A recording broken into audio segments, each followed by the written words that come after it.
sen batma farklı ışıkları geçiyorsun, sola dönüyorsun. Bir 20 metre yürüyorsun.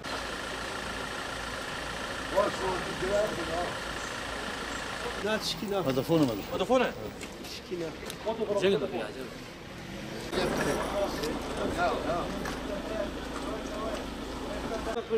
Diyarbakır yolcusu bir zahmet binelim.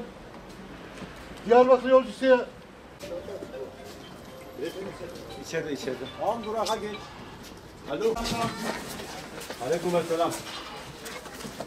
Doğan.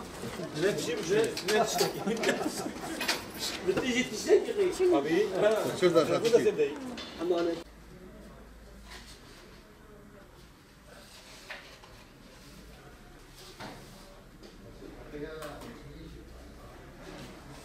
Şimdi en büyük sorunumuz akaryakıt.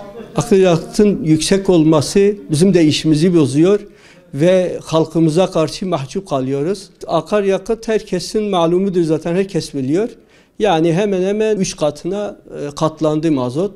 Şu anda 500'e yakın ilçe otogarı, yeni ilçe otogarına gittiğimiz için 500'e yakın yakıt yakıyoruz. Daha önce 350-400 yakıyorduk. Şu anda 500'e yakın yakıt yakıyoruz.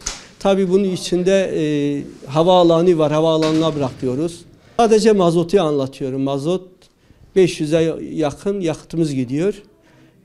Bunun içinde şoförün yevmiyesi var. Yemeği var. Kahyalarımızın ücretleri var. Yani hepsi bunlar masraf. Tabii arabanın yağı var, tekeli var. Masrafı var. Birçok gideri var yani. Tamiridir, şuydur, buydur.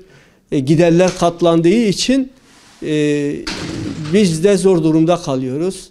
Onun için fiyat yükselmesi oluyor yani ister istemez. Esnaflarımız bunu bizden talep ediyorlar.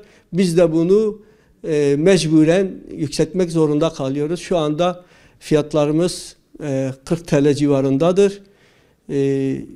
Yani inşallah bir daha bir mazot yükselmesi olmaz. Maliyetler arttığı için biz elimizden gelen bir şey yok yani.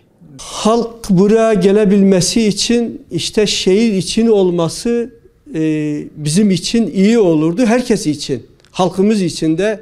Şimdi kenar mahallelerden insanlarımız rahat gelemiyor. Şehir için buraya gelmediği için büyük bir sıkıntı.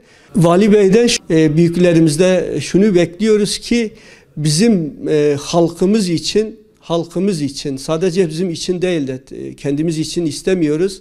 Bu halk yollarda öyle yani mağdur kalmasınlar. Buraya güzergahın gelmesi hepimiz için faydalı olur diye düşünüyorum. Valla bu mazot nedeniyle işler biraz kesattır. Yani işler ondan her gün zam mecburi biz de zam atmak zorunda kalıyoruz. Biz üzgünüz, yapacağımız bir şey yok.